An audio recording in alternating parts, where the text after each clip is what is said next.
right, thanks. Hi, how are you doing today? Hi, Suzanne. I'm very well. How are you? Good, good. So, Alien Sharks, Strange New World, obviously is taking its name in part from Star Trek. Are you a fan of the Star Trek shows or that particular one? I'm embarrassed to say I didn't know that that took its name from Star Oh, Trek. That's the first.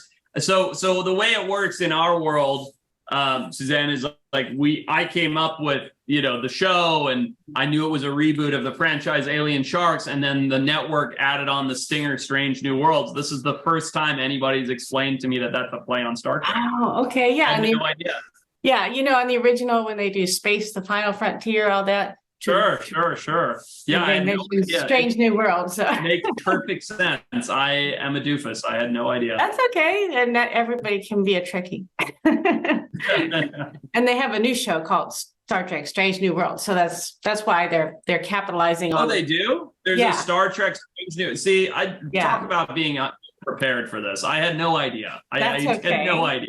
No, now you know. Glad Now I know. to. So, what gave you the idea to make the show? Yeah, so about a year or so ago, Discovery Channel came to me and said, "Hey, we want to reboot this very successful franchise, Alien Sharks. It's been off our air for a while, and we'd love for you to put sort of the Forrest Galante spin on it, which is, oh boy, which is the the adventure and the mystery and problem solving and all of that." And so I was like, "Sure." I grew up in Southern Africa, and I understood the incredible shark diversity that takes place in South Africa. And so immediately I was drawn to doing it there, put the idea together, wanted to investigate what was going on with the seven gills. I wanted to do a show and tell of all of the unique species that were there. And so that was sort of how it all came to light. Yeah, okay. I watched it. It was very interesting to see all the different kinds of marine life and sharks and everything. I Thank didn't you. I I think didn't so know too.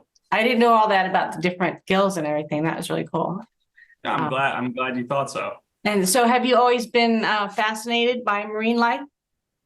Oh, certainly. Yeah. I mean, I grew up in a landlocked country, so it wasn't in my backyard. And it wasn't until I moved to the United States when I was 14 that I really became enamored with it by jumping into the ocean as a way to reconnect with nature like I had in my childhood. And yeah, look where we are today. So it certainly did something. That's cool. That's cool. That's very cool. What is one thing that you think everyone should learn about marine life?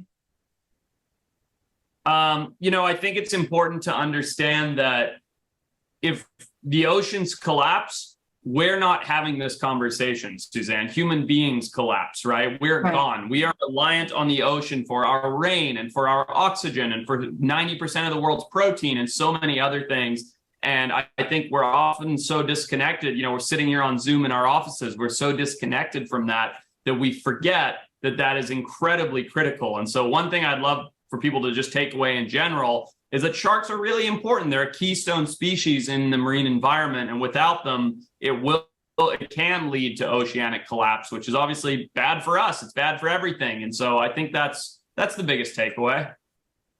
Okay, great. Yeah, it's so hard. It seems people don't really either don't care or don't want to care or don't believe about what's going on in the world as far as climate change and the oceans and everything else. So It's pretty so frustrating. wild. It must be even more frustrating for you in your job. Extremely, yeah, extremely frustrating.